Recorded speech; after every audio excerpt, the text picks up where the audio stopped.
Hello, Lightline listeners. I'm Pastor Norma Borrero of Glory to Glory International Ministries, and I'm here to extend a light to you.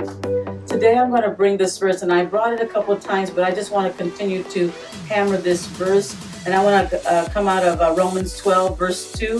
The first part of that, it says, and be not conformed to this world. And conform means to become similar in form and nature.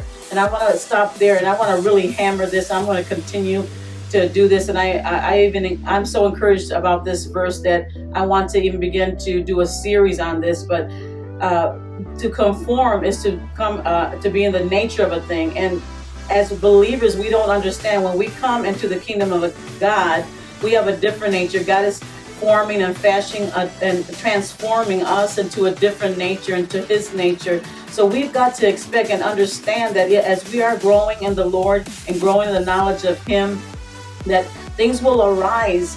But the thing that you have to understand is as they arise, that's when we begin to arise. And we begin to confront that situation, confront that stronghold, confront that obstacle in the power of His might, in the way He thinks, in the way He wants to form and fashion a thing. As we walk through our Christian walk in the Lord, a situation might come up, maybe with your child, maybe in your marriage, and then we're not going to confront that situation in the nature of man.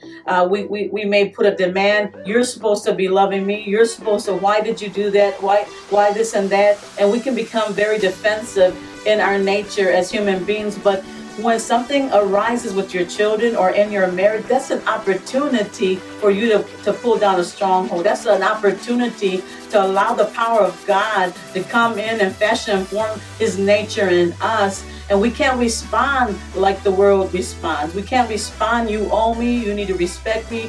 You need to grab a hold of that spiritual dynamic, that stronghold, that generational thing that is trying to pop up, whether it's pride, rejection, even things that have come in, depression, and all these demonic spirits that are in the spiritual realm. We have to now come in the nature of God, in the nature of peace, in the nature of love, in the nature of joy, of gentleness, of kindness, of self-control, and begin to dissect that thing. That's what I love about God. You can grab that thing, dissect it, get to the root of it, and put the axe to it. As you're doing that, then you're creating now a new culture, and the kingdom culture. You're creating now that godly generation, and that generation. And when I say godly, I'm not saying perfect. When I'm saying godly, is the desire to do good, the desire to do what is right, the desire to love one another, the desire to be loved.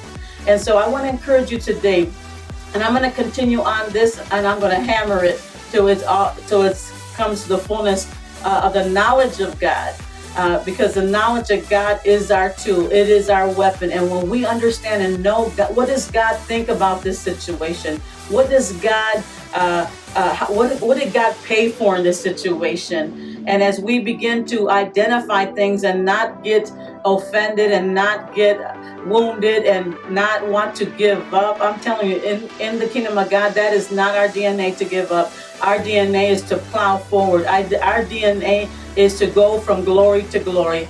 You can tell I'm excited about it. It's something that is really strong in my spirit, because we need to walk on the earth as children of God. We need to be the different nature. We need to be the nature in the image which God had created us, and it's in the inside of you. It's underneath all. It's underneath all that hurt, all that pain, all that misunderstanding, all those things that are the ways of the world, and they're not the ways of God. So I encourage you: don't give up. Don't give up. Fight. The violent take it by force. The kingdom suffers violence, but the violent take it by force. And the thing about when we win battles in the Lord, there's always spoils. There's always blessings. There's always prosperity, and there's always increase. May the mind of Christ be upon you today. May the love of God shine abroad from His heart to yours and your heart to other. God bless you, and have a great day.